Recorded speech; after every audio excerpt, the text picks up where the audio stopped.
I still enjoy, the feel, the energy of a restaurant. So really, that's probably the best thing, is that the reason people come here is that energy, and it is nice to be part of that.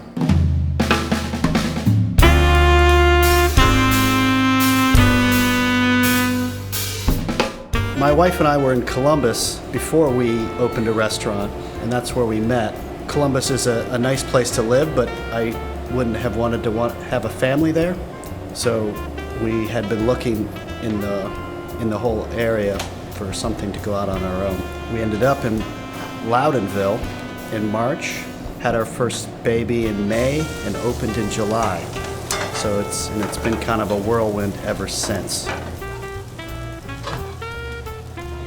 The name of the restaurant comes from a place in Michigan, Tip of the Thumb, where I had collected wild grapes that I made the starter that we still use today.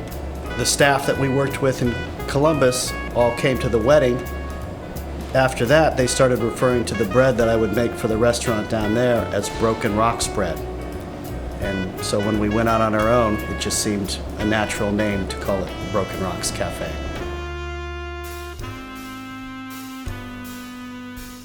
When we first opened in Loudonville, obviously it's always a challenge to open a business, especially one when you've never run a business before.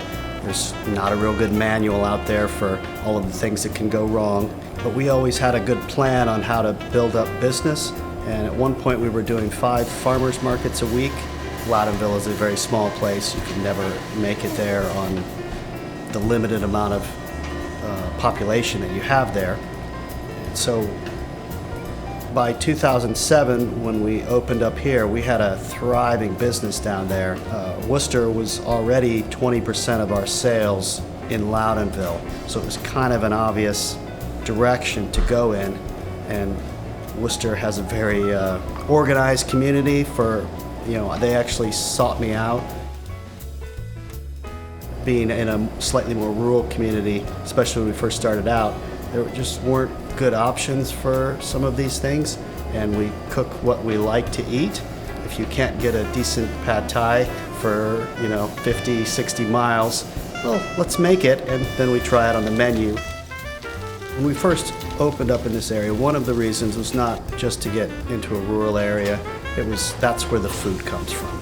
We don't advertise it a lot, but we use a lot of local farmers, local products, as much as we can work into the menu and keep that money bouncing around the community and keep that quality up. I think what sets us apart is an attention to detail, whether it be on the service side or the food side, that really, is the focus of what we do.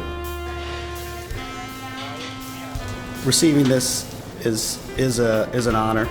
It's nice to be recognized by the community. The community has been very supportive of us for the past 20 years, and we just really appreciate it.